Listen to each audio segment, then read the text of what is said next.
and welcome to Sanctum, or known as PlaySanctum.com. Today, in this lesson, we're going to teach you how to make a deck. Now, we're going to actually start off by making an unmaking deck.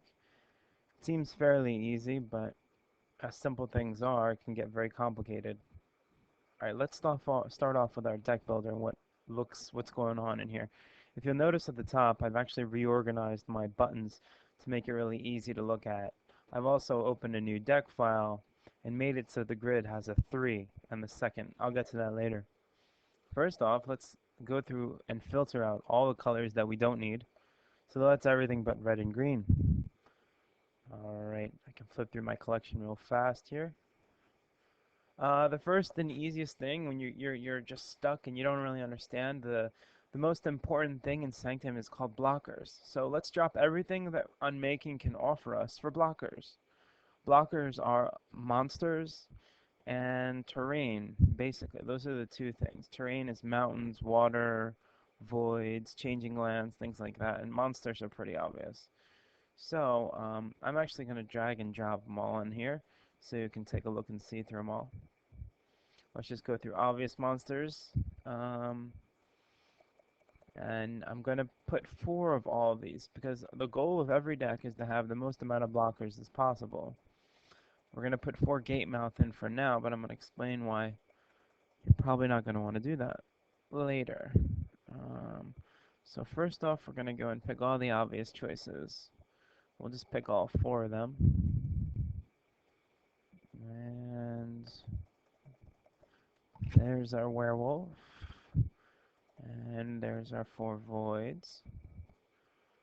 And Changing Land is our last one. Okay, so there we go. These are our blockers in our deck. And I might have missed one, but no, here we go. That's 36 cards right there. That should be half your deck. Half your deck is blockers.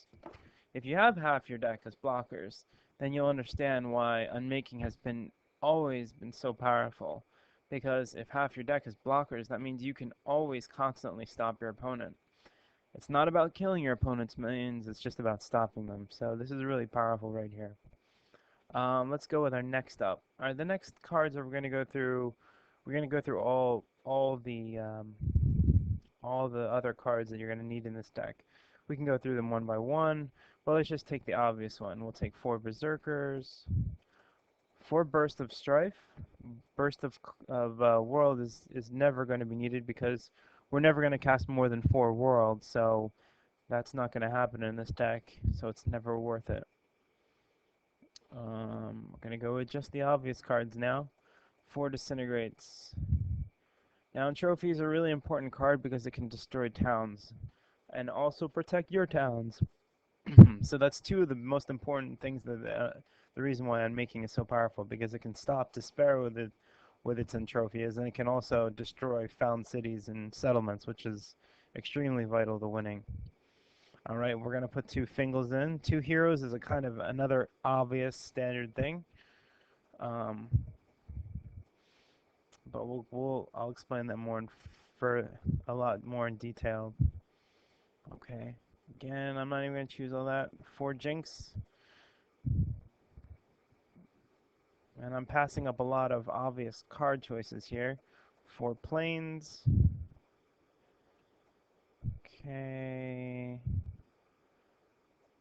4 Source of Worlds. 4 Veteran. And I think that's it. These again are all the obvious choices. If you look with the deck builder, you can actually drag a card so they switch positions. So I'm going to actually make it really obvious here for you. So right now I only have, let's see here. We only have 4 cards in this deck right now that are pumps. Typically, Unmaking has tons and tons of pumps. They can add 4 straight arrows. They can add a whole bunch of cards. This is up to your preference. But right now, our goal of this deck session is just to make you a monster blocking. That's all we care about. We want to make a big, high percentage blockers. Later on, you can start fiddling around with how many extra pumps you want.